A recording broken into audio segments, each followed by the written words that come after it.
Sehingga pada hari ini, Sabtu, 12 Desember 2020, kita dapat melaksanakan dan menghadiri acara sosialisasi pemilihan raya Universitas Sriwijaya dengan tema Pemilih Cerdas Pemimpin Berkualitas. Perkenalkan, saya Tiara Anissa selaku moderator pada kesempatan kali ini. Baiklah, saat ini telah hadir pembicara kita untuk sosialisasi pemira ini, yaitu Kak Tegah Indah Suryani dari Biro Logistik KPU KM Unsri sebagai pembicara pertama, dan Kak Yuliansyah selaku Ketua Banwaslu Unsri sebagai pembicara kedua. Hadirin sekalian, perlu diketahui bersama bahwa susunan acara kita pada kali ini adalah kata sambutan dari KPU Fasilkom Unsri dan pemaparan materi serta tanya jawab dari KPU Unsri dan Banwaslu Unsri. Baiklah, sebelum kita memasuki acara pertama kita, saya akan mengingatkan bahwasanya kami akan meletakkan link untuk pengisian absensi dan diharapkan bagi para partisipan untuk mengisi link absensi tersebut.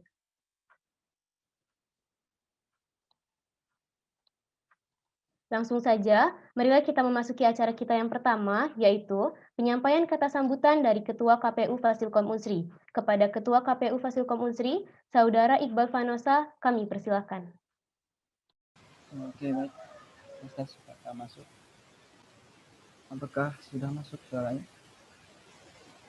Sudah, Kak. Oke. Baik. Assalamualaikum warahmatullahi wabarakatuh.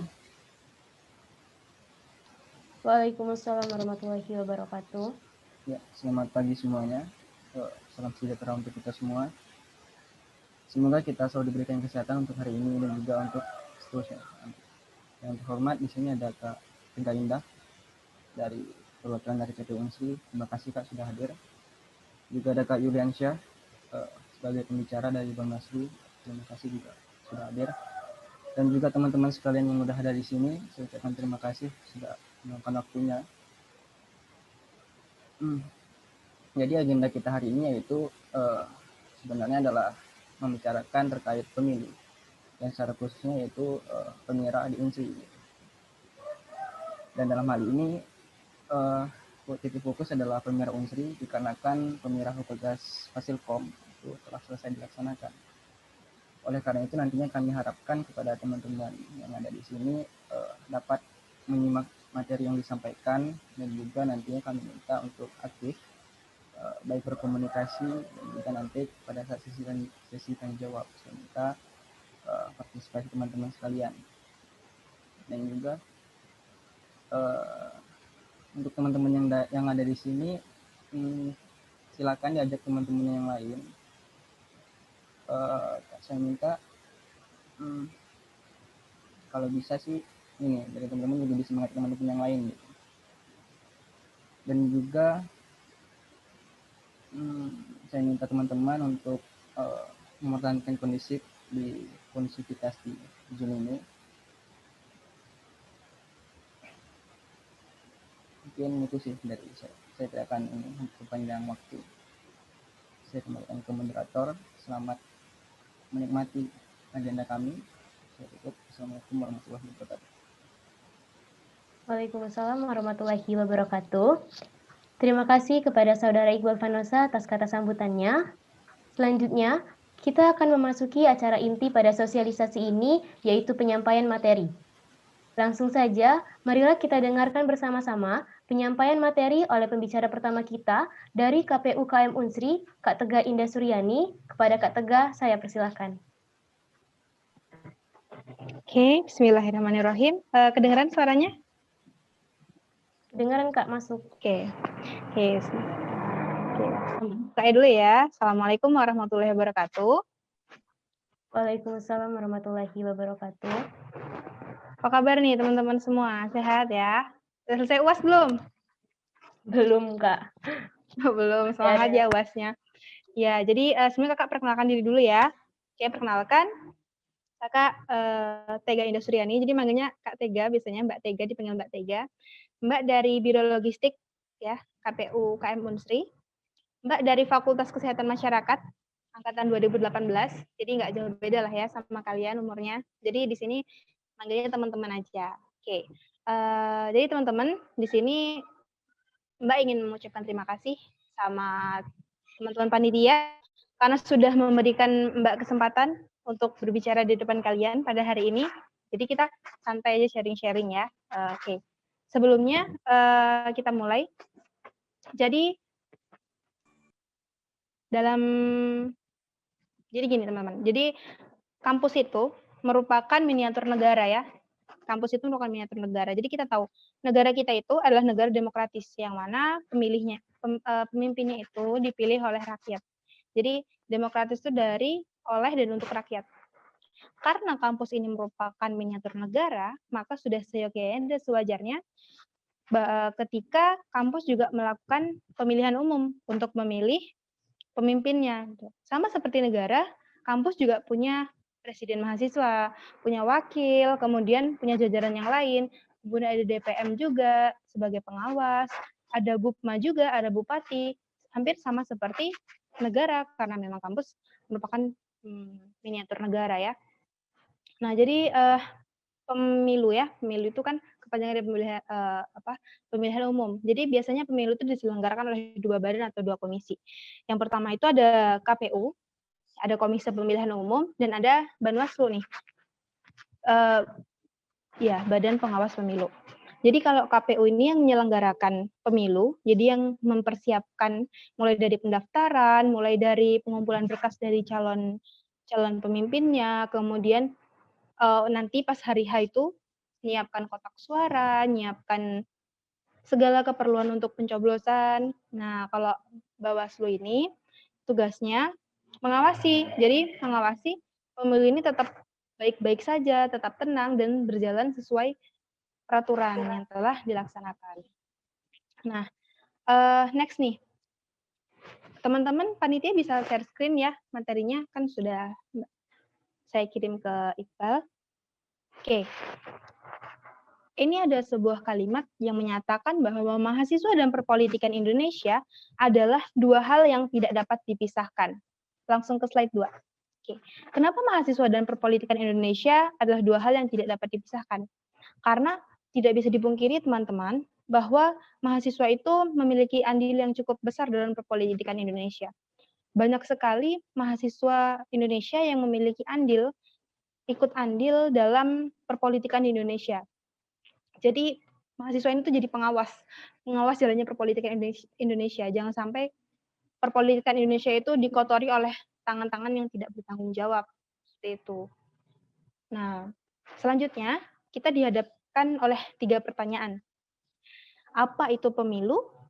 Yang kedua, seberapa pentingkah pemilu? Dan yang ketiga, apa yang harus dilakukan sebelum dan sesudah pemilu? Oke, kita jawab satu-satu ya pertanyaannya. Yang pertama, apa itu pemilu? Nah, pemilu merupakan sarana pelaksanaan kedaulatan rakyat yang dilaksanakan secara langsung, umum, bebas, rahasia, jujur, dan adil. Biasa kita singkat Luber-Jurdil dalam Negara Kesatuan Republik Indonesia berdasarkan Pancasila dan Undang-Undang Dasar Negara Republik Indonesia tahun 1945. Jadi pemilu ini udah ada nih teman-teman, udah diatur dalam Pancasila dan undang-undang. Jadi memang sangat penting ya pemilu ini untuk dilaksanakan bukan di sebuah ya, karena tidak semua negara kan, sangat penting untuk dilaksanakan di Indonesia itu sendiri. Di kampus juga sangat penting kita untuk memilih pemimpin. Selanjutnya, itu bisa di next mungkin PPT-nya teman-teman panitia. Kita udah ke slide kelima ya. Jadi selanjutnya itu seberapa penting pemilu. Oke, kenapa sih pemilu itu penting? Ini ada beberapa poin yang membuat pemilu itu menjadi hal penting di sebuah struktur kenegaraan, di sebuah negara. Atau di kampus juga ya. Karena yang pertama tuh, kedaulatan ada di tangan rakyat. Jadi kalau di kampus, kedaulatan tuh ada di tangan mahasiswa. Gitu. Karena pemimpin itu dipilih oleh mahasiswanya sendiri. Alasan kedua nih, sarana mengekspresikan hak dasar rakyat ya, hak menyuarakan pilihan gitu. Jadi hak rakyat untuk memilih pemimpinnya sendiri. Hak kita sebagai mahasiswa untuk memilih pemimpin kita sendiri. Selanjutnya, yang ketiga itu ada membentuk pemerintahan pengakuan dari rakyat.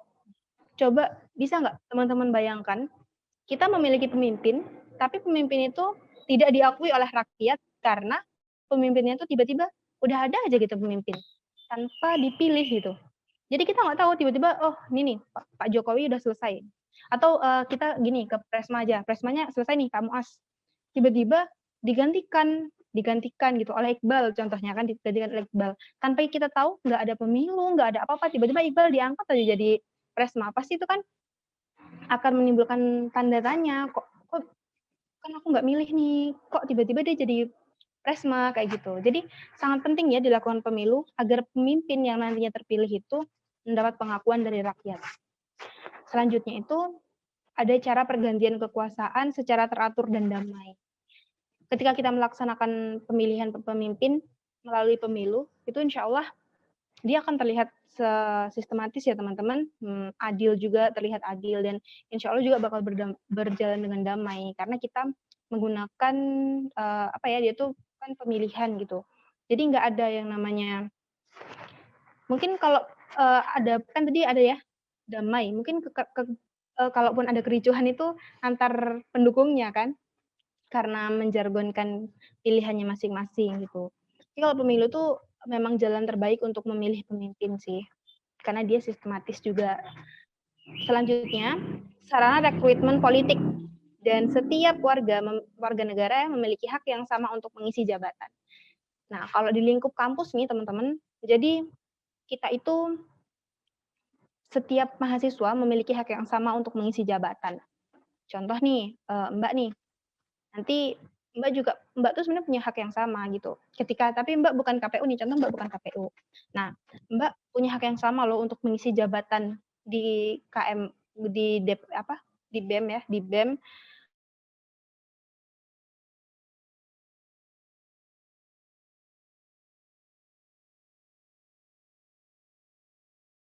milik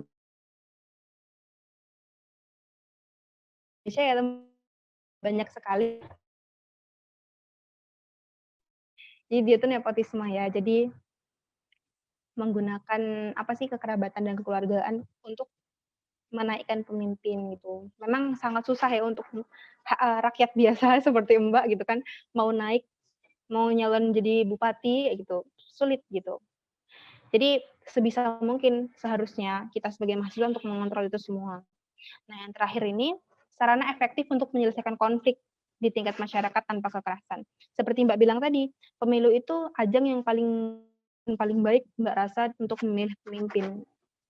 Ketika pun ada konflik, kan ada Bawaslu. Bawaslu nanti bakal menghandle semuanya. Oke, next. Nah, ini nih pertanyaan ketiga. Apa yang harus dilakukan sebelum dan sesudah pemilu? Yang pertama itu memahami esensi dan tata cara pemilu. Jadi sebelum pemilu nih teman-teman, kita harus memahami dulu esensi ya. Apa sih pentingnya pemilu? Gitu. Ngapain aku harus ikut pemilu? Karena satu suara dari kita teman-teman sangat berpengaruh untuk menentukan bagaimana KM Unsri 1 tahun ke depan. Dan kita itu harus bisa menentukan pilihan dengan baik ya. Jadi selain kita tahu hak kita, jadi kita kan punya hak suara nih, harus kita gunakan dengan baik kayak gitu untuk memilih pemimpin yang baik untuk KM Unsri 1 tahun ke depan. Dan kita harus mengetahui tata cara pemilu tuh. Contohnya nih, tata cara pemilu. Kapan sih pemilu itu dilaksanakan? Tempatnya di mana? Mungkin kalau masalah pencoblosan sama ya, nyoblosnya di nomor, di gambar, atau di nama kayak gitu. Itu tata cara pemilu sih, singkatnya seperti itu. Yang kedua, mengenal siapa yang dipilih. Sebelum kita memilih pemimpin, lebih baik untuk kita mentabayun, atau ibaratnya kita nyetalking si calon pemimpin. Ya nggak apa-apa lah, daripada nyetal kerin doi terus kan, ini nyetal keren bermanfaat. Jadi kita stalking, jadi calon Presma nih, contoh ya, calon Presma kandidat A. Kita cari tahu kakak ini dari fakultas mana, terus apa sih riwayat organisasinya, terus gimana sih kita kepo-kepoin gimana kakak ini bersikap, bagaimana kakak ini bersosialisasi dengan lingkungannya. Karena itu sangat menentukan ya teman-teman, bagaimana karakteristik kepribadian seseorang itu untuk menentukan bagaimana cara dia memimpin, itu sangat berpengaruh sekali.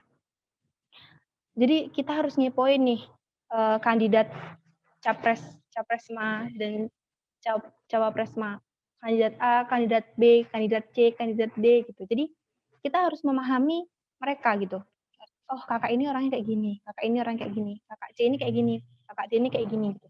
Jadi kita paham, oh kayaknya kakak C deh yang cocok untuk mimpin KM Unsri 1 tahun ke depan, karena kakak ini tuh udah baik, terus pinter, seimbang antara akademik sama organisasinya, kakaknya juga bijaksana, terus kayaknya kakaknya pemberani karena sering orasi waktu aksi gitu kan. Jadi kita harus memilih pemimpin itu sesuai memang, oh iya kakak ini baik seperti itu. Jadi jangan sekedar ikut-ikutan ya teman-teman. Jadi kita harus menentukan pilihan kita sendiri. Memilihlah dengan hati ya, bijak-bijaklah dalam memilih. Nah, yang ketiga itu menguatkan diri untuk menjadi pemilih yang baik. Pemilih yang baik itu tadi ya, jadi kita tahu, oh kita tahu peraturan, kita tahu rules-nya gitu. Tahu peraturan di pemilu tuh kayak gini, hal-hal yang boleh dan tidak dilakukan, apa aja, dan juga menjadi pemilih yang bertanggung jawab. Jadi kita bertanggung jawab sama pilihan kita sendiri. Jadi ya aku memilih karena memang aku memilih dia untuk aku pilih gitu. Jadi kita bertanggung jawab sama pilihan kita sendiri. Nah, oleh karena itu, pencerdasan pendidikan politik merupakan kunci utama menyongsong pemilu yang lebih baik. Karena pemilu yang baik itu dapat mengontrol jalannya pemerintahan, akan berjalan dengan baik. Kenapa kok pemilu yang baik bisa mengontrol jalannya pemerintahan dengan baik? Karena ketika pemilu itu bersih ya teman-teman, dan pemimpin yang terpilih itu adalah pemimpin yang amanah sesuai pilihan rakyat, insya Allah pemerintahan yang dijalankan oleh pemimpin terpilih itu akan berjalan dengan baik. Karena memang pemimpin yang benar-benar diinginkan oleh rakyat yang memimpin.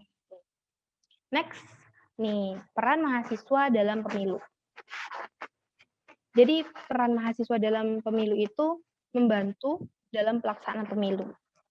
Mungkin merupakan salah satu manifestasi peran seorang mahasiswa untuk kemajuan bangsa ini. Menurut Bapak Asep Herman Suyanto dari UGM ya, tahun 2004. Jadi kita ya sebagai mahasiswa itu memiliki peran loh teman-teman dalam pemilu, baik itu pemilu Unsri ya, pemilu Unsri ataupun pemilu biasa kayak pemilu, maksudnya pemilu serentak. Kok pemilu serentak? Maksudnya pemilu politik Indonesia kayak gitu. Ya, maksudnya bukan dalam lingkup kampus tapi dalam lingkup negara, pemerintahan. Karena ketika kita ikut ya terjun di dalamnya itu kita bisa membantu untuk mengawasi. Contoh nih, teman-teman daftar jadi KPPS, terus teman-teman daftar jadi PPS, PPK, KPU atau Bawaslu saat ada pemilu. Mungkin teman-teman ada yang jadi KPPS di pemilu kemarin, Rabu 9 Desember kemarin, itu Mbak Ajumi jempol ya buat kalian yang berani terjun, karena memang itu salah satu cara kita untuk salah satunya mengontrol ya, terjun juga gitu.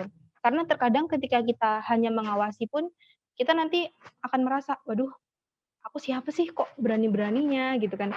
Berani-beraninya kayak berani-beraninya kita merhatiin gimana jalannya pemilu, terus nanti kalau sebenarnya ada yang nggak beres kita lapor gitu kan.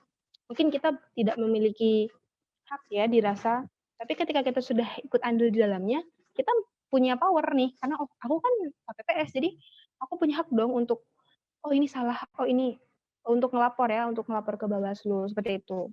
Jadi kita tuh ibaratnya punya jalan lebih luas lah ketika kita terjun langsung daripada kita hanya mengawasi dari jauh, memantau dari media sosial media gitu. Oke, selanjutnya next ada 3 tipologi mahasiswa. Nah, ini ada 3 nih tipologi mahasiswa. Jadi jenis mahasiswa itu ada 3 saat pemilu ya teman-teman. Jadi yang pertama itu mahasiswa aktivis parpol yang telah memiliki pilihan yang jelas, fanatik, dan giat mengajak orang lain untuk memilih parpol yang diusungnya. Jadi mahasiswa aktivis parpol ini tuh bisa dibilang tim sukses, tapi nggak semua sih. Buat kalian yang udah punya pilihan dan ini fanatik ini maksudnya gini ya, dia semangat banget nih untuk meng-up-kan pilihan dia gitu. Ayo pilih paslon nomor 2 gitu. Kayak gitu. Jadi dia tuh punya semangat untuk mengajak teman-temannya untuk nyoblos kakak yang dia pilih gitu kan, paslon yang dia pilih kayak gitu teman-teman. Biasanya ini jadi tim ses. Tapi biasanya Mbak nggak pernah jadi tim ses ya, tapi Mbak sebelum-sebelumnya gitu, Mbak semangat banget. Meskipun Mbak bukan aktivis parpol ya. Yang kedua itu, jenis yang kedua itu ada mahasiswa apatis. Jadi apatis ya, dia tuh suka golput. Jadi dia melihat pemilu itu tak lebih hanya sebuah ajang reguler yang digunakan untuk parpol, untuk memperoleh kekuasaan tanpa menghasilkan perubahan apa-apa. Jadi dia mikirnya, oh ya pemilu. Pemilu ya udah sih milih. Udah nanti nggak pemilu itu dia mikirnya pemilu itu nggak akan ngasih perubahan apa-apa. Padahal dalam pemilu itulah yang bisa menentukan bagaimana KM Unsri 1 tahun ke depan. Pemimpin terpilih itu sangat mempengaruhi perkembangan KM Unsri 1 tahun ke depan, teman-teman. Yang ketiga, ada mahasiswa biasa. Biasa-biasa aja, yang meletakkan pemilu sebagai ajang akbar politik yang mesti diikuti sebagai warga negara yang baik.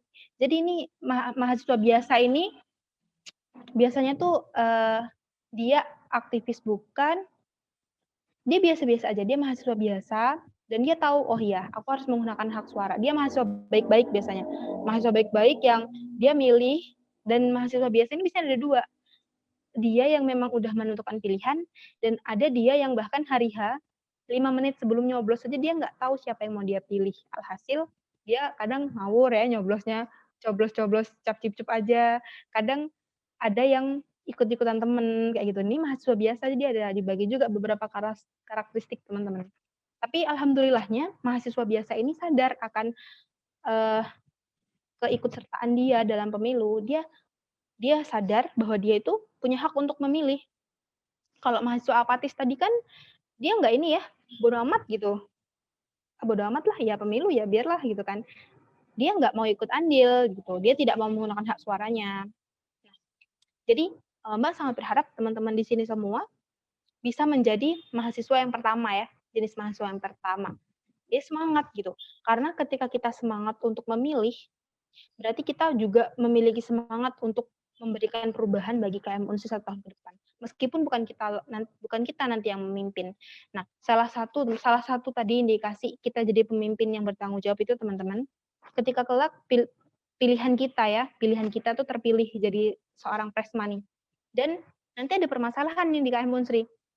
Harapannya karena kita yang memilih, jadi kita ikut andil dalam menjadikan dia seorang pemimpin nih. Nah, kita bisa nih ngasih saran atau ngasih kritikan gitu. Kritikan tapi yang bersifat membangun ya bagi pemimpin nanti di masa depan seperti itu. Itu sangat baik dan Mbak nggak bisa bayangin ketika Unsri itu 50% dari mahasiswanya punya sifat-sifat kayak gitu. Jadi emang benar-benar semangat memperbaiki keadaan KM Unsri gitu. Jadi tidak hanya bisa mengkritik, tapi juga bisa memberi saran gitu bagi Presma yang memimpin ya. Jadi kita ngasih saran-saran untuk kakaknya gitu, untuk pemerintahan ini tuh harus kayak gini kak, baiknya kayak gini gitu. Jadi kita memberi saran gitu. Itu menandakan bahwa kita peduli sama KM Unsri. Selanjutnya ada peran mahasiswa. Nah ini peran mahasiswa ini bisa di lingkungan kampus, bisa juga di lingkungan biasa ya di rumah kita gitu. Tapi ini kayaknya di poin-poin yang tertulis di sini itu lebih ke kita di rumah ya kepada masyarakat. Bisa di next PPT-nya. Jadi yang pertama itu melakukan pendidikan politik kepada masyarakat. Jadi kita itu kan anak kuliahan nih, kita dipandang sebagai insan akademis. Mbak, pendidikan apa Mbak yang bisa kita kasih ke masyarakat? Jadi teman-teman sebenarnya kita menghimbau kepada masyarakat, Pak, Bu, Kakak, Dek, ayo kita nyoblos gitu. Jangan golput. Itu sebenarnya sudah salah satu pendidikan ya. Kita mengajak mereka untuk nyoblos biar mereka tuh nggak golput. Sebenarnya itu juga salah satu tugas kita sih sebagai insan akademisi lagi-lagi ya. Jadi kita teman-teman juga harus memberanikan diri untuk mengajak tetangga kalian, teman-teman kalian di rumah untuk ikut nyoblos gitu. Nah, kalau di kampus, kalian bisa ngajak teman-teman segeng, teman-teman satu kelas, satu prodi, satu organisasi, organisasi lingkup fakultas, organisasi lingkup kampus ya, untuk ikut nyoblos nanti di Pemira Unsri Januari nanti. Jadi apa ya, saling merangkul gitu, saling merangkul, saling mengajak gitu, biar nggak ada yang golput. Meskipun di hari H belum punya pilihan, ya nanti bisa lah teman-teman ngasih pencerahan atau, oh ini nih, jadi kakak ini tuh kayak, jadi paslon A tuh kayak gini, paslon B tuh kayak gini, paslon C tuh kayak gini. Jadi teman-teman kalian nanti tuh punya arahan, oh aku harus memilih yang mana, seperti itu. Nah, yang kedua itu melakukan pemantauan pemilu. Jadi kita tuh mantau. Jadi memantau ya, kalau di KM Unsri itu kalian mantau. Oh gimana sih KPU ini kok nggak jalan gitu. Jadi kalian tuh mantau. Ini Bawaslu ini baik kerjanya, udah ini baik gitu. Jadi itu juga kalian harus bisa memantau ketika nanti ada calon ya yang dia curang nih, dia curang. Dia bagi-bagi makanan nih ke mahasiswa biar nyoblos dia gitu kan. Jadi kalian harus mengindikasikan itu gitu kan. Itu kan berarti dia nggak bersih ya, politiknya nggak bersih kayak gitu. Kalian juga punya hak untuk melakukan pemantauan seperti itu, teman-teman. Kita semua, nggak hanya Bawaslu yang berhak untuk memantau jalannya pemilu. Seluruh mahasiswa Unsri, seluruh KM Unsri itu memiliki hak yang sama. Kalau KM Unsri nanti dikira kalian kinerjanya kurang baik atau ini KM Unsri kok berpihak nih ke paslon, nah ditegur aja nggak apa-apa. Kalian punya hak untuk itu. Selanjutnya, yang ketiga itu ada membantu atau menggantikan peran media massa dalam menjalankan fungsinya dengan baik. Ini the power of media massa ya. Jadi lagi-lagi pasti seluruh mahasiswa itu punya punya apa namanya? Punya akun ya, akun media massa ya, media sosial. Jadi teman-teman bisa nih nanti dekat-dekat Pemira Unsri, kalian semuanya nih buat ngupload foto, terus dibuat tagar, dibuat trending kan, biar trending. Untuk mengingatkan seluruh KM Unsri, jangan golput, ayo nyoblos kayak gitu, untuk mengingatkan. Jadi media massa itu bisa berfungsi dengan baik gitu. Jadi bisa berfungsi positif ya, nggak negatif terus, isinya gosip terus gitu kan. Jadi sekali-kalilah kita menghimbau ya tadi melakukan himbauan kepada teman-teman mahasiswa yang lain melalui media massa. Mungkin teman-teman yang suka main TikTok bisa buat TikTok gitu kan nanti. Siapa tahu nanti langsung trending TikToknya. Jadi TikTok untuk ngasih peringatan untuk teman-teman mahasiswa Unsri untuk ikut milih, ikut nyoblos nanti di akhir Januari. Nah, yang keempat ini mencerdaskan diri secara pribadi. Jadi kita memahamkan diri kita sendiri tentang gimana sih pentingnya diri kita gitu. Jadi sebenarnya sebelum ke nomor 1 itu yang harus kita lakukan poin 4 dulu ya. Jadi kita harus mencerdaskan diri secara pribadi. Pertama kita mencerdaskan diri sendiri ya. Kita harus paham, oh ini penting, ikut pemilu itu penting. Ikut andil dalam pemilu itu penting. Jadi nanti baru setelah diri kita pribadi paham, nah kita mencerdaskan teman kita. Jadi bisa secara personal gitu. Tadi kan kalau masyarakat tuh secara kelompok ya. Ini secara pribadi. Jadi kalian nih contoh nih sahabatan nih orang 5. Nah, jadi keempat teman kalian yang lain itu kalian kasih taunya secara personal satu-satu. Itu akan lebih mengena sebenarnya. Akan lebih mengena ke individunya. Jadi harapan Mbak tuh teman-teman tuh bisa peduli lah sama meskipun sama Pemira Unsri ya. Mungkin jangan disepelekan Pemira Unsri aja gitu. Enggak teman-teman, karena pemimpin itu juga bakal menentukan bagaimana 1 tahun KM Unsri ke depan gitu. Jadi besar harapan Mbak, teman-teman itu nggak golput ya, nggak golput, harus ikut memilih. Next. Oke, selanjutnya ini ada timeline ya, timeline pemilu KM Unsri. Jadi ini kelihatan nggak? Kelihatan nggak teman-teman? Tuh agak ini sih agak kecil-kecil. Jadi ini kita sudah melewati masa pendaftaran ya, alhamdulillah, tapi belum selesai. Jadi pendaftaran Capresma ya, Capresma sama Cagupma. Jadi kalau Fasilkom kan udah nih pemilihan Gupma, jadinya mungkin teman-teman Fasilkom nanti fokus ke pemilihan Presmanya ya. Jadi pendaftaran itu berakhir tanggal 15, kemudian ada verifikasi berkas 2 hari ya, enggak, tanggal 16, 3 hari dari 16 ke 18 Desember.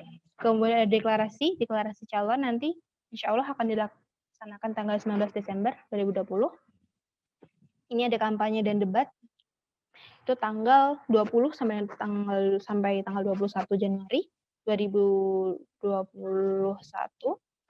Nah, masa tenang ini tanggal 21 ya sampai tanggal 27 1 minggu. Nah, pemilu ini jatuh di tanggal 28 Januari 2020. Insya Allah. Jadi kami optimis pemilu itu kita laksanakan secara offline. Tapi kita masih nunggu teman-teman, kita masih nunggu keputusan dari kampus Unsri, kita masih nunggu keputusan dari Kemendikbud ya. Kita itu yang mahasiswa lama ini kuliahnya tuh mau daring lagi atau tetap muka nih. Karena ini masih simpang siur ya, kita masih digantung belum dikasih keputusan. Jadi alhamdulillahnya kami dari KPU KM Unsri sudah menyiapkan teman-teman. Jadi kami sudah siap. Kalau mau nanti mau online, kami sudah siap, sudah menyiapkan, dan kalau mau offline, kami juga sudah ada persiapan. Insya Allah. Jadi mohon doanya dari teman-teman, semoga bisa berjalan dengan baik ya. Oke, next. Jadi sebelum Mbak menutup, jadi ada sebuah kata-kata nih dari Bapak yang sangat luar biasa, Bapak FH Ainun Najib. Jadi agama diajarkan kepada manusia agar ia memiliki pengetahuan dan kesanggupan untuk menata hidup, menata diri dan alam, menata sejarah, kebudayaan, dan politik. Kenapa kita harus memiliki fondasi agama yang kuat sebelum berpolitik? Karena politik itu kok keras ya. Arus politik itu sangat kencang. Ketika kita tidak memiliki pegangan agama yang kuat, sudah dipastikan kita akan hanyut bersama arus negatif dari politik itu sendiri.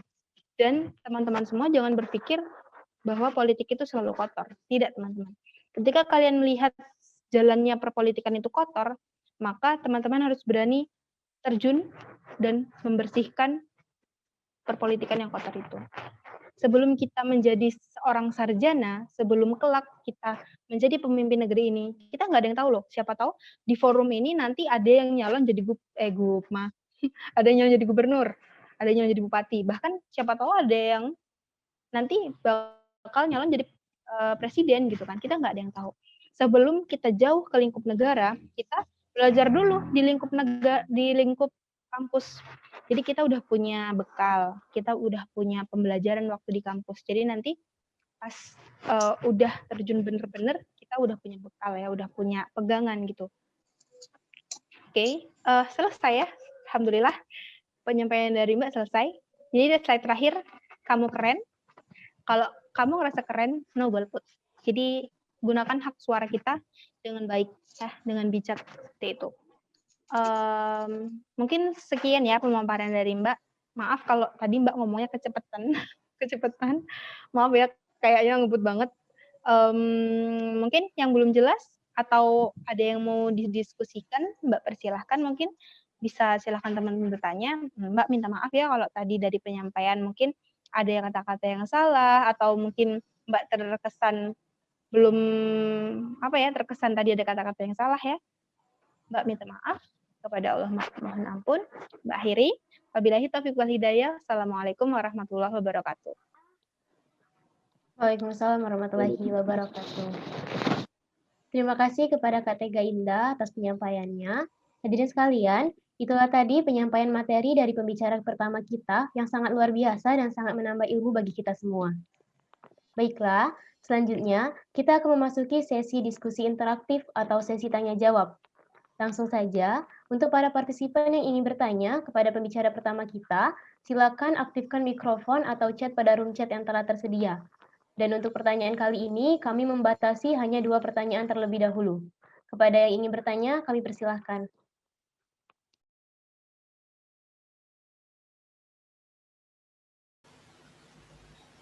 Halo, tes. Ya. Kayaknya ini ya, teman-teman yang lain masih malu. Oh ya, udah ada yang ini ada pertanyaan nih, masuk. Baiklah, pertanyaan yang pertama dari Saudara Uzumaki Saburo. Pertanyaannya, Kak, izin bertanya, Kak, tanggapan Kakak untuk pilkada kemarin di masa pandemi COVID ini gimana ya, Kak? Baiklah, silakan Kak Tega untuk menanggapi pertanyaannya. Oke, Mbak tanggapi sesuai sudut pandang Mbak ya. Dan manggilnya siapa nih? Uzumaki. Manggilnya siapa dong? Jadi yang nanya Uzumaki ya. Jadi gini, Mbak manggilnya Uzu atau Maki? Kan lucu banget namanya. Jadi gini, kalau tanggapan Mbak, sebenarnya Mbak tuh sebenarnya juga sempat nggak habis pikir ya. Sempat nggak habis pikir juga, karena namanya pemilu itu kan berarti mengundang masyarakat untuk datang ke TPS ya. Jadi itu kan keramaian. Secara medis, secara kesehatan, karena Mbak orang FKM ya, secara orang kesehatan Mbak nggak setuju. Kenapa nih? Karena itu sama saja loh teman-teman. Jadi gini, untuk daerah yang masih zona merah, itu kan kayak Jakarta, Surabaya udah agak mending sih. Itu kan mereka kalau seandainya satu orang tertular, satu orang penderita COVID datang ke TPS, itu bisa menular yang dari petugas KPPS-nya dan bisa menularkan ke masyarakat yang lain kan. Jadi menurut Mbak sangat tidak, sebenarnya sebenarnya seharusnya enggak sih, seharusnya enggak dilaksanakan pemilu. Cuman dalam sisi pemerintahan, pemilu itu harus dilaksanakan. Nggak mungkin dong bakal kosong kosong jabatannya. Kalaupun mau dilaksanakan pemilu secara online, kita bukan lingkup kampus teman-teman. Banyak masyarakat yang Mbak bilang masyarakat itu maaf ya masih gagap teknologi gitu. Banyak masyarakat yang belum mengerti. Bahkan ada masyarakat ya tetangga Mbak ini contoh realnya itu nggak punya HP. Jadi nggak bisa dong memilih. Jadi angka golput itu akan semakin tinggi ketika dilaksanakan secara online. Banyak teman-teman Mbak yang berpikiran, loh kok ini gimana sih? Aku nggak habis pikir dari sama pemerintah. Masa pemilu lebih penting daripada pendidikan? Kita aja kuliah disuruh di rumah. Lah ini kok pemilu bisa-bisanya di pemilu secara offline gitu, diadain pemilu, tapi menilik balik ya di daerah Mbak gitu kan, Mbak dari Belitang ya, dari Oku Timur. Di sini alhamdulillah masih aman. Jadi Mbak tuh masih bisa berkeliaran kemana-mana, masih aman banget gitu. Dan ketika dilaksanakan pemilu ya alhamdulillah ya Mbak masih aman dan tidak dikhawatirkan gitu. Nah makanya nih jadi kemarin Mbak tuh sempat jadi KPPS juga kan di pemilu kemarin dan pemerintah itu bukan hanya jadi pemerintah juga sudah memikirkan. Jadi pemerintah itu sudah memikirkan baik-baik, oh diadakan pemilu dan tetap mematuhi protokol kesehatan. Jadi petugas KPPS-nya aja nih ribet banget disuruh pakai masker, disuruh pakai apa sih? Field seal ya yang buat nutup muka itu. Terus disuruh pakai sarung tangan yang kayak punya dokter itu. Itu panas banget. Jadi disediakan tempat cuci tangan juga, sabun juga. Jadi benar-benar dijaga. Terus masyarakatnya juga disuruh jaga jarak, dibagi masker, dibagi sarung tangan. Benar-benar langkah-langkah pencegahan itu dilakukan gitu di TPS-TPS. Tapi Mbak nggak jamin sih kalau itu dilaksanakan di TPS-TPS lain, jadi secara menyeluruh. Tapi secara keseluruhan, Mbak untuk pilkada kemarin ya, mengapresiasi pemerintah mengeluarkan dana yang tidak sedikit sebenarnya teman-teman untuk melaksanakan pemilu ya, pemilu dengan menerapkan protokol kesehatan. Karena itu banyak banget loh peralatan yang harus dibelinya. Harus beli apa namanya disinfektan. Jadi benar-benar diterapkan protokol kesehatan. Tapi tetap sih kalau di daerah yang apa masih zona merah ya, itu tetap sangat berisiko untuk menularkan. Jadi ya mau tidak mau ya kebijakan pemerintah sudah seperti itu.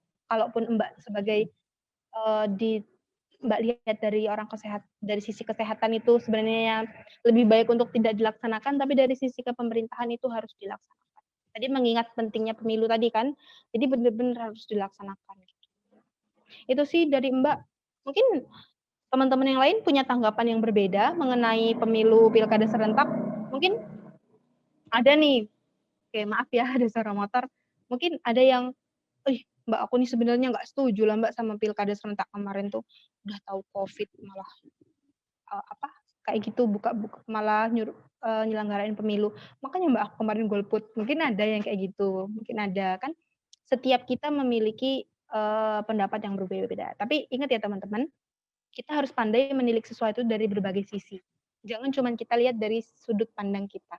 Coba sekali-kali kita itu menilik dari sudut pandang yang lain gitu, biar kita tuh paham, oh alasan pemerintah tuh melaksanakan pemilu ini. Dan itu pun sudah dibarengi dengan protokol kesehatan, seperti itu. Jangan sampai kita menjadi orang yang ibaratnya mudah terprovokasi ya. Tadi Mbak lupa menyampaikan. Jadi kalian nih sebagai mahasiswa nih nanti kalian pemilu Unsri nih, dan insya Allah juga pemilunya juga bakal seru tahun ini. Jadi Mbak minta sama kalian jangan mudah terprovokasi, jangan mudah termakan hoaks, ya. Apapun itu hadapi dengan tenang. Jangan mudah terprovokasi intinya. Itu sih Uzumaki ya, panggilnya Uzumaki sih.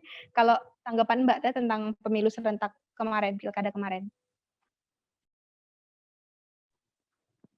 Oke, baiklah. Terima kasih kepada Kak Tega Indah atas tanggapannya yang sangat luar biasa. Baiklah, kepada partisipan yang masih ingin bertanya, saya masih membuka pertanyaan. Kepada yang ingin bertanya, saya persilahkan.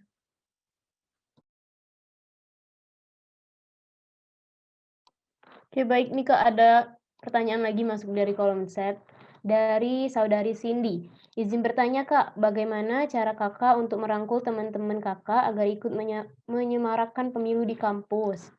Silakan Kak Tega untuk menanggapi. Oke, ini pengalaman Mbak ya, teman-teman. Jadi pengalaman Mbak tahun kemarin. Jadi kebetulan tahun kemarin tuh Mbak tuh KPU fakultas.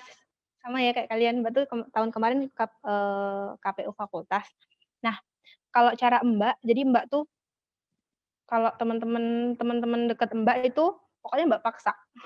Jadi awalnya mereka tuh ada yang nggak mau kan, "Ah, males ah tek," kan bilang, "Aku males tek, aku nggak tahu mau milih siapa," gitu. Jadi Mbak paksa mereka, Mbak ajak mereka ke ini, ke TPS, ke tempat pemilihan ya kalau di FKM itu. Jadi nyuruh mereka milih. Jadi Mbak paksa kalau teman-teman dekat. Nah, kalau teman-teman kelas itu Mbak melakukan himbauan. Jadi waktu itu kan kita masih kuliah offline ya. Jadi Mbak tuh pakai mic di depan kelas itu. Pagi itu Mbak ingetin mereka, habis selesai mata kuliah Mbak ingetin lagi. Pokoknya Mbak ingetin mereka sampai mereka tuh bilang, "Iya, Tega, iya, kami nyoblos," gitu. Sampai mereka tuh kayak males gitu loh dengerin Mbak ngomong nyuruh mereka nyoblos gitu kan. Tapi itu Mbak ngelakuin ke teman-teman kelas ya. Kalau teman-teman beda kelas ya nggak berani Mbak kayak gitu ke teman-teman kelas. Nah, kalau untuk ke teman-teman di organisasi lain, Mbak tuh ini ngirim pesan gitu loh, pesan chat. Jadi grup Mbak kirim ke grup gitu pesan chat ke grup. Pokoknya isinya intinya mereka tuh jangan lupa untuk milih gitu. Di grup angkatan, di grup angkatan, di grup jurusan gitu. Mbak kirim pesan kayak gitu, jangan lupa untuk milih sama teman-teman. Itu gitu sih cara Mbak tahun kemarin. Intinya tuh kita harus ngingetin ya. Karena terkadang mereka tuh suka lupa. Kadang kan kalau kita milih disuruh bawa KPM ya. Nah, kadang tuh mereka tuh lupa. Jadi kita tuh malamnya ingetin, besok bawa KPM ya, kita nyoblos gitu. Terus kita juga harus ngingetin apa sih pentingnya nyoblos, pentingnya kita menggunakan hak suara gitu kan. Kita jelasin ke teman-teman kita kayak gitu. Nah, Mbak lebih ke situ sih sama teman-teman organisasi gitu kan. Kayak organisasi kedaerahan tuh, itu kan berbeda dari berbagai fakultas. Kita ngingetin mereka, sebar pamflet di grup-grup itu. Gak apa-apa, mereka tuh sebenarnya apresiasi loh teman-teman kalau kita ngingetin mereka untuk nyoblos. Seenggaknya kita sudah mengingatkan, ya kan? Kita sebagai manusia, sebagai makhluk, tugas kita adalah mengingatkan. Ketika mereka tergerak hatinya atau bukan, kita serahkan semuanya sama Yang Maha Kuasa, karena Maha Kuasa yang membolak-balikan hati kan. Jadi terus kita sekedar mengingatkan. Yang menggerakkan hati itu ya kita serahkan sama Allah. Itu sih kalau dari Mbak.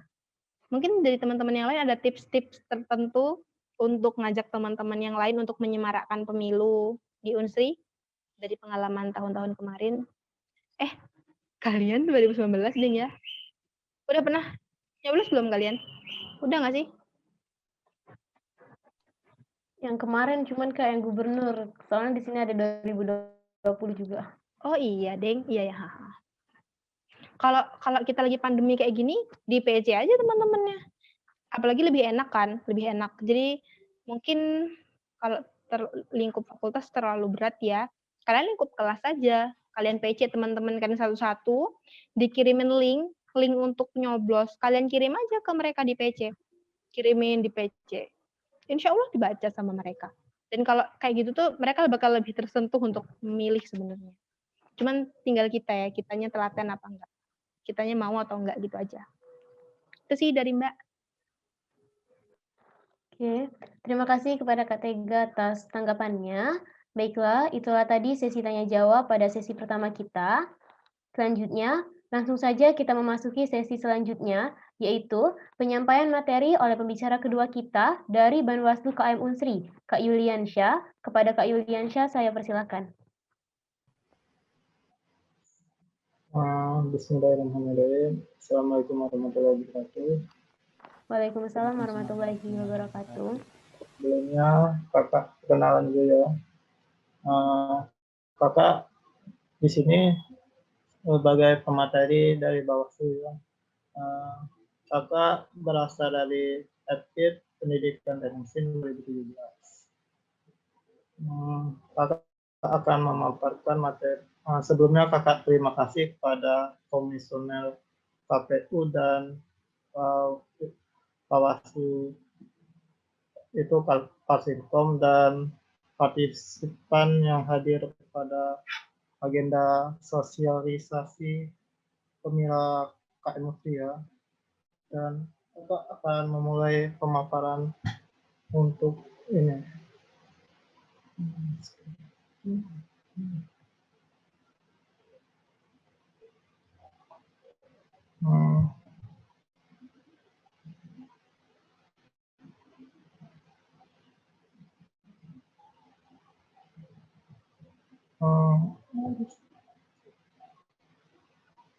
Mungkin kakak menjelaskan terkait tentang tugas dari Bawaslu ya. Soalnya dari Mbak Teka tadi menjelaskan tentang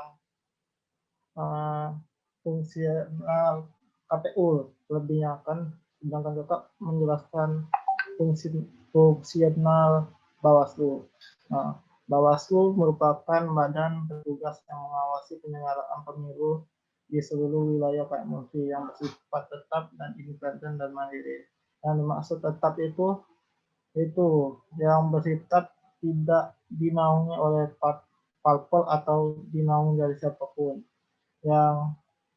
Yang bersifat mandiri dan independen dan tidak dinaungi oleh bakal calon pemirsa presma atau wapresma. Dan selanjutnya ada beberapa tugas dan wewenang dari Bawaslu. Yang pertama, mengawasi tahap penyelenggaraan pemilu KM Unsri yang meliputi, dan yang kedua, melaporkan dugaan pelanggaran terhadap pelaksanaan peraturan perundang-undangan pemilu KM Unsri. Yang ketiga, menyampaikan temuan dan laporan kepada KPU untuk menindaklanjuti. Yang keempat, menetapkan standar pengawasan tahap penyelenggaraan pemilu sebagai pedoman kerja di tiap tingkatan. Yang kelima, mengawasi penetapan daerah pemilihan. Yang keenam, mengawasi pelaksanaan dan tindak lanjut rekomendasi pengenaan sanksi kepada anggota KPU KM Unsri, KPU Fakultas, KPU KM Jurusan atau Program Studi, dan PTS. Yang ketujuh, mengawasi pelaksanaan sosialisasi penyelenggaraan pemilu. Di slide selanjutnya, Bawaslu memiliki kewajiban yang pertama, bersikap diskriminatif dalam menjalankan tugas dan wewenang. Dan yang kedua, melakukan pembinaan dan pengawasan terhadap pelaksanaan tugas pengawas pemilu pada semua tingkatan. Yang ketiga, menetapkan dan menindaklanjutkan laporan berkaitan dengan dugaan adanya pelanggaran terhadap pelaksanaan peraturan perundang-undangan mengenai pemilu. 4. Menyampaikan laporan hasil pengawasan kepada Presiden Mahasiswa, Dewan Perwakilan Mahasiswa KM Unsri, dan KPU KM Unsri sesuai dengan tahapan pemilu dan sesuai kebutuhan. Dan di sini ada beberapa contoh pelanggaran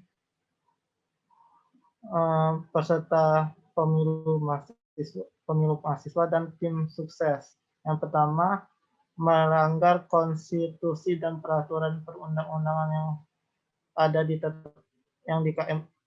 di KM Unsri, Yang selanjutnya menghina perorangan, agama, suku, ras, golongan, dan peserta pemilu.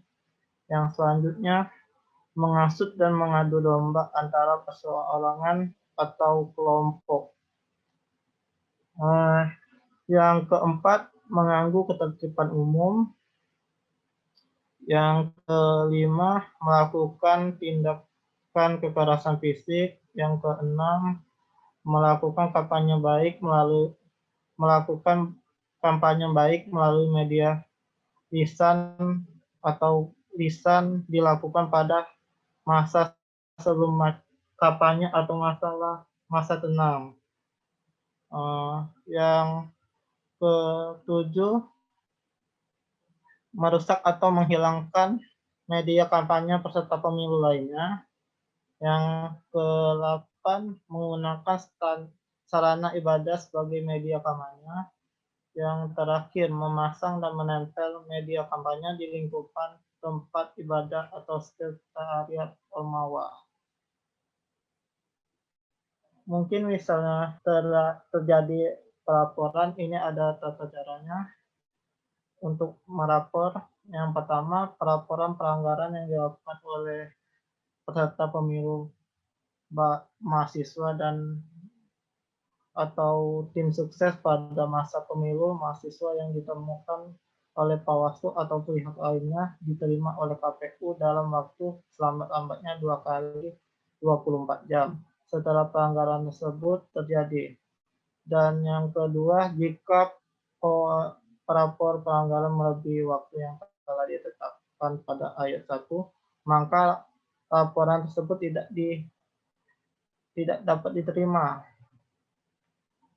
Mungkin yang terakhir ini tata cara pelaporannya. Laporan pelanggaran ini dapat diajukan oleh pemilih tetap, yaitu mahasiswa yang ikut andil dalam pemilu dan peserta pemilu. Peserta pemilu. Dan yang kedua, ini ada format yang akan dilaporkan. Sesuai yang pertama, nama dan alamat pelapor, waktu dan tempat kejadian perkara. Yang ketiga, nama dan alamat pelanggar. Yang keempat, alamat dan aksi. Yang terakhir, kejadian apa yang pelanggaran apa yang terjadi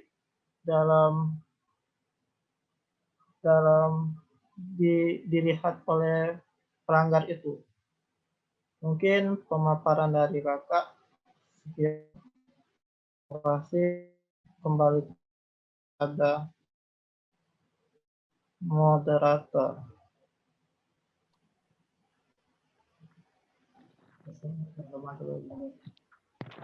Baiklah, terima kasih kepada Kak Yuliansyah atas penyampaian materi yang sangat luar biasa dan sangat menambah wawasan kita semua. Selanjutnya, kita akan memasuki sesi diskusi interaktif atau sesi tanya-jawab kembali. Tetapi mengingat waktu, kami membatasi pertanyaan sebanyak 2 pertanyaan terlebih dahulu. Bagi para partisipan yang ingin bertanya kepada pembicara kedua kita, silakan aktifkan mikrofon atau chat pada room chat yang telah tersedia. Terima kasih.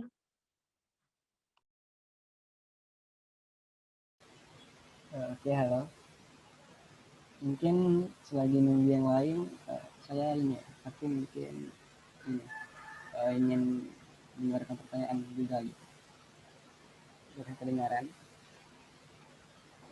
Dengar, Bal. Oke. Jadi mungkin sedikit pertanyaan ini. Kalau tadi kan sudah dibahas tentang teori-teori gitulah. Nah, mungkin aku ingin bertanya soal yang ada di lapangan. Itu kemarin kalau nggak salah ini sudah ada kabar bahwa ada ini pasangan calon presiden mahasiswa yang akan melaksanakan deklarasi ataupun kampanye gitu. Kalau nggak salah hari ini di kampus kalau nggak salah itu ada brosurnya. Nah, itu kan udah tersebar tuh infonya. Sedangkan kalau dilihat dari timeline KPU kan ini masih pendaftaran gitu, belum kampanye. Sedangkan itu bisa dibilang jatuhnya kampanye. Nah, mungkin yang ingin ditanyakan terkait itu gimana kalau baik dari Panwaslu dan juga dari Banwaslu dan juga KPU menanggapi hal ini sama ini kira-kira gimana gitu respon dari KPU dan Banwaslu, apakah sanksinya gimana, terus juga kira-kira respon dari kami ini gimana gitu dari mahasiswanya, apakah kami seharusnya nggak menghadiri acara tersebut atau gimana. Dan juga kan ini sebenarnya mengingat corona tadi gitu, balik ke yang tadi sebenarnya kan ya itu sama ada ini mengumpulkan massa juga gitu ya. Itu sih mungkin aku minta tanggapan ini juga, ini mungkin sedikit respon mungkin gimana dari Bawaslu dan juga KPU ini selagi nunggu teman-teman yang lain menyampaikan pertanyaan. Terima kasih. Baik, terima kasih kepada Saudara Iqbal atas pertanyaannya. Ini pertanyaannya mencakup kedua-duanya berarti ya, Kak, untuk Kak Yuliansyah dan juga untuk Kak Tega. Ya. Untuk Kak Yuliansyah dan Kak Tega dipersilakan. Izin duluan ya, Tega. Oke, Kak. Mungkin kalau tanggapan dari Bawaslu itu, kalau dari pandangan Bawaslu mungkin ada perdebatan sih itu soal deklarasi itu kan. Deklarasi itu kan di luar timeline dari KPU. Tapi di istilahnya mereka tuh kalau kita pandangan positif untuk dari deklarasi itu untuk mengenalkan bahwa mereka akan nyalon. Tapi kalau di sisi lain untuk Bawaslu itu teguran atau untuk bagaimana itu termasuk kampanye, istilah kampanye untuk mereka memperkenalkan diri atau kampanye hitam, kampanye istilahnya kampanye untuk di tata cara yang ada pelanggaran tadi kan seperti apa kan. Mungkin kalau sesuai peraturan itu melanggar, tapi kalau istilahnya mereka deklarasi untuk memperkenalkan diri bahwa akan menyalonkan, kita ambil positifnya bahwa mereka kan bagi-bagi susu, masker, itu anggap aja amal untuk mereka kan, menurut kakak. Mungkin dari tanggap kakak sih, mungkin itu bisa dianggap pelanggaran sih, soalnya mereka belum daftar kan. Kalau mereka sudah daftar, itu termasuk pelanggaran. Kalau menurut kakak sih itu keputusan dari KPU dan Bawaslu akan misalnya mereka daftar mau diterima atau tidak. Itu kembali lagi di keputusan dari kami. Mungkin dari kakak itu. Oke, izin nambah ya Kak Yulia. Jadi gini teman-teman, tadi kami Komisioner KPU sudah berembuk ya perihal ini. Jadi dari semalam udah panas, sudah banyak banget yang ngechat Mbak dari kating-kating itu udah nanya, "Kayak gini gimana, Dek? Ini melanggar peraturan atau enggak?" kayak gitu. Jadi setelah kami meninjau PKPU, ternyata yang bisa melanggar itu adalah peserta pemilu, ya kan? Peserta pemilu itu artinya mereka sudah menyelesaikan alur atau tahapan pendaftaran. Nah, ini mohon maaf banget sampai sekarang itu belum ada yang menyelesaikan tahapan pendaftaran gitu. Jadi, mohon maaf kakak-kakak yang bakal deklarasi nanti sore itu belum terdaftar sebagai peserta pemilu, karena belum selesai nih mereka daftar jadi presma, wapresmanya. Jadi kalau dibilang pelanggaran itu bukan pelanggaran. Nah, kemudian tadi kami juga sudah nanya-nanya sama kakak-kakak KPU terdahulu itu, Kakak Unsri ya. Jadi saran mereka, dari KPU itu kita biarin aja, nggak usah kita ejoin karena, itu bakal ngabisin tenaga kita juga ya, karena itu mereka kan belum daftar jadi peserta, jadi itu bukan tanggung jawab kita. Terserah mereka mau ngapain, karena mereka juga belum jadi peserta tadi, belum jadi peserta pemilu, jadi mereka bukan tanggung jawab kita. Mereka kan hanya deklarasi ya calon, mungkin ini pemikiran Mbak sendiri sih. Jadi tujuan mereka melakukan deklarasi itu sebenarnya salah satunya adalah untuk meraih suara juga.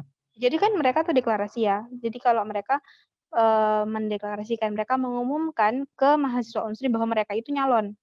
mereka nyalon. Jadi kayak ibaratnya, aku nih nyalon Presma, nanti pilih aku ya. Nah, kayak gitu nah teman-teman. Jadi lebih ke situ gitu. Istilahnya tuh lebih ke nyari dukungan. Tuh. Karena ini juga belum masuk masa kampanye, dan lagi-lagi mereka juga belum menyelesaikan tahap pendaftaran. Sebenarnya satu hal sih yang Mbak sayangkan gitu sebagai KPU. Satu hal yang sangat-sangat Mbak sayangkan adalah mereka sudah mendeklarasikan sebagai calon Presma, tapi belum menyelesaikan alur pendaftaran. Itu sebenarnya yang membuat Mbak sedikit lucu ya. Mbak tuh sempat mikir, kalian bisa bayangin nggak, mereka sudah melaksanakan deklarasi, tiba-tiba mereka dalam tahap pendaftarannya ada satu kesalahan dan membuat mereka nggak lolos, maksudnya nggak jadi calon. Itu gimana coba? Mbak tuh sempat mikir ke arah sana, ya ampun, ini berani banget gitu kan. Tapi sebenarnya salah juga nanti kalau mereka udah daftar terus mereka ngelakuin deklarasi, itu malah pelanggaran.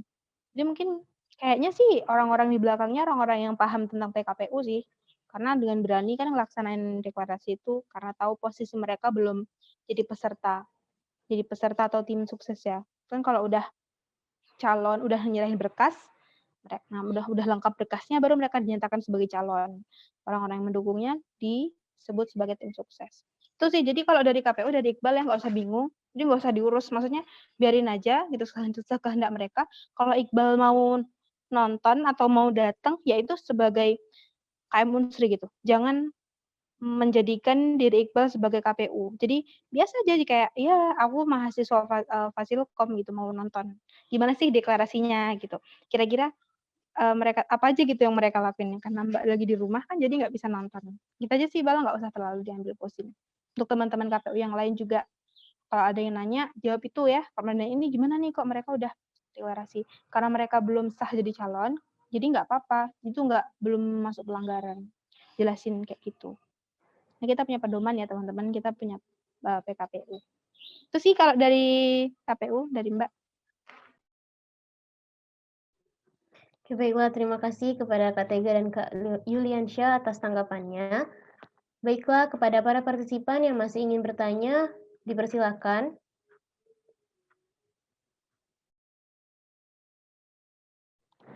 Kayaknya belum ada yang bertanya nih Kak. Jadi saya ingin bertanya,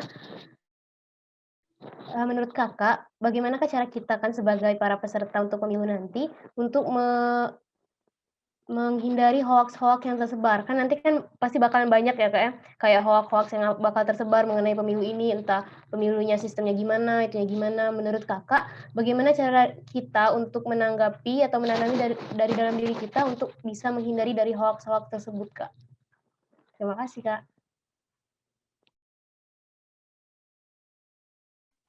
Oke, Mbak izin jawab ya. Jadi kalau untuk menghindari hoax itu sebenarnya langkah yang paling penting adalah kita klarifikasi langsung ke sumbernya.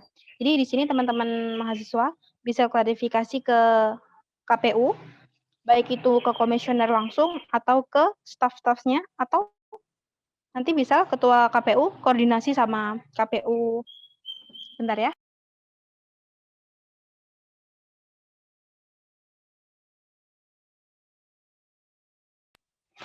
Oke, lanjut.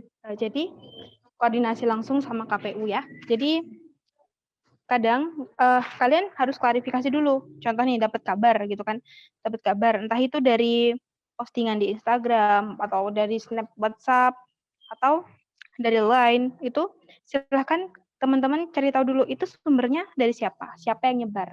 Kalau seandainya yang nyebar itu KPU Unsri, itu berarti valid kan, karena memang informasi dari perihal Pemira. Tapi kalau sekiranya kalian telah itu bukan dari KPU, langsung tanyakan ke KPU dan jangan sekali-kali menyebarkan berita yang memang belum benar gitu. Karena terlihat dari suhu-suhunya ini baru awal pendaftaran aja ini udah panas. Kedepannya sepertinya akan lebih panas dari ini gitu. Jadi harus kalau seandainya ada kabar-kabar burung atau dirasa ada info yang sangat nanti bakal mengejutkan kalian, silahkan klarifikasi gitu. Klarifikasi ke kami gitu. Atau ke Bawaslu juga boleh. Biar nggak salah gitu, biar jelas oh ini sebenarnya yang terjadi kayak gitu. Itu ya, mungkin ada tambahan dari Kak Yuli. Iya, mungkin dari tambahan dari Bapak ya. Eh, kita bisa ada berita hoax itu kita cari dulu sumbernya dari mana kan, dan kebenarannya validasi kan ke komisioner atau ke komisioner KPU atau Bawaslu kan, dan tanya pula ke yang menyebarkannya dapat dari mana kan. Sekarang ini bukan istilahnya nih, zaman sekarang ini bukan mulut kan yang itu bawa bawa berita, sekarang ini jempol kan, sekarang ini jempol mu harimaumu, bukan mulutmu harimaumu kan. Mungkin itulah, kecek lagi, kita validasi lagi ke sumber yang nyebar itu ionian apa tidak, dan terus juga di kita pula dari yang nak nyebar itu cek lagi, tanya istilah bisa DM ke kontak person KPU ataupun Bawaslu kan untuk validasi berita itu. Mungkin dari kakak itu tambahan. Oke, baik. Terima kasih, Kak. Sudah sangat jelas. Terima kasih, Kak Tega dan Kak Yuliansyah atas tanggapannya. Baiklah, bagi para partisipan yang masih ingin bertanya, dipersilahkan. Silakan open mikrofon atau chat pada room chat yang telah tersedia. Terima kasih.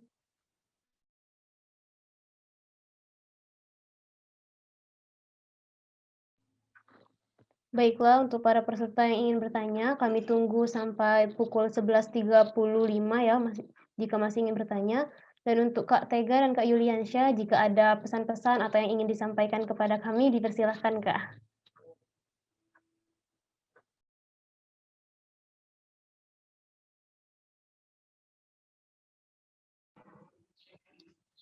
Oke, pesan dari Mbak ya.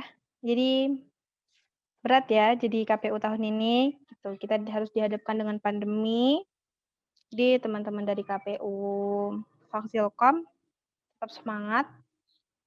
Jadi tugas kalian ini tinggal menyelesaikan pemira ya, pemira Unsri gitu kan.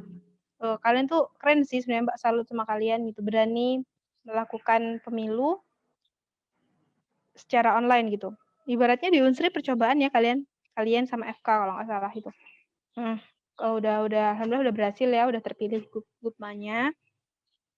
Dan untuk apapun itu keputusan nanti, insya Allah keputusan itu yang terbaik ya untuk pemira Presma nanti.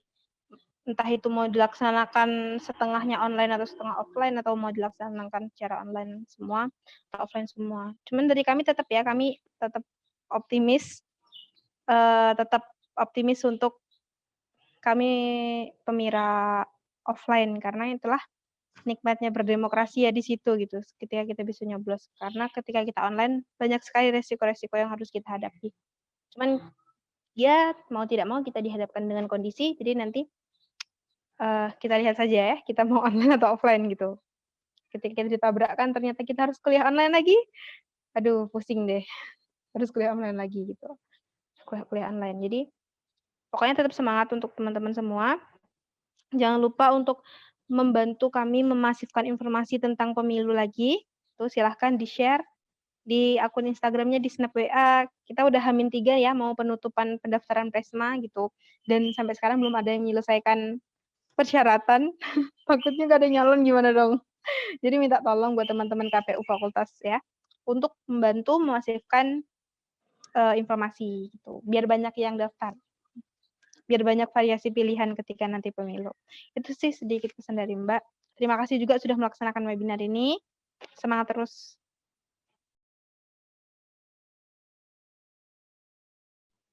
Baik, terima kasih Kak Tega atas pesan-pesannya.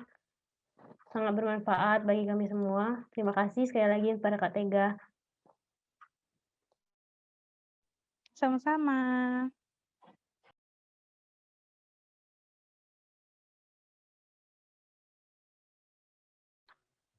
Baiklah, sepertinya tidak ada pertanyaan lagi ya. Dan mengingat waktu juga untuk acara ini, maka kita cukupkan saja sesi tanya-jawab sampai di sini. Saya ucapkan terima kasih banyak atas pertanyaan dari partisipan maupun tanggapan dari pembicara kita yang sangat luar biasa. Harapan kami, setelah kita bersama-sama menyaksikan rangkaian sosialisasi tadi, Kita semua dapat menambah wawasan serta ilmu baru mengenai Pemira kita nanti. Dan kita sama-sama dapat menerapkan dan ikut berpartisipasi dalam rangkaian acara Pemira ke depannya. Baiklah, dengan berakhirnya rangkaian acara kita pada pagi ini, maka selesai pula acara sosialisasi Pemira kita. Kami ucapkan terima kasih kepada para hadirin yang telah meluangkan waktunya untuk turut berpartisipasi. Kami mohon maaf apabila dalam pelaksanaannya acara ini masih terdapat banyak kekurangan. Dan kami mengingatkan lagi bahwasanya untuk para partisipan untuk mengisi absensi yang telah disediakan di room chat, silakan diisi. Baiklah, saya Tiara Anissa selaku moderator memohon maaf jika ada kesalahan. Saya pamit undur diri, sampai jumpa lagi dalam rangkaian acara Pemira berikutnya. Terima kasih. Wassalamualaikum warahmatullahi wabarakatuh. Waalaikumsalam warahmatullahi wabarakatuh. Assalamualaikum.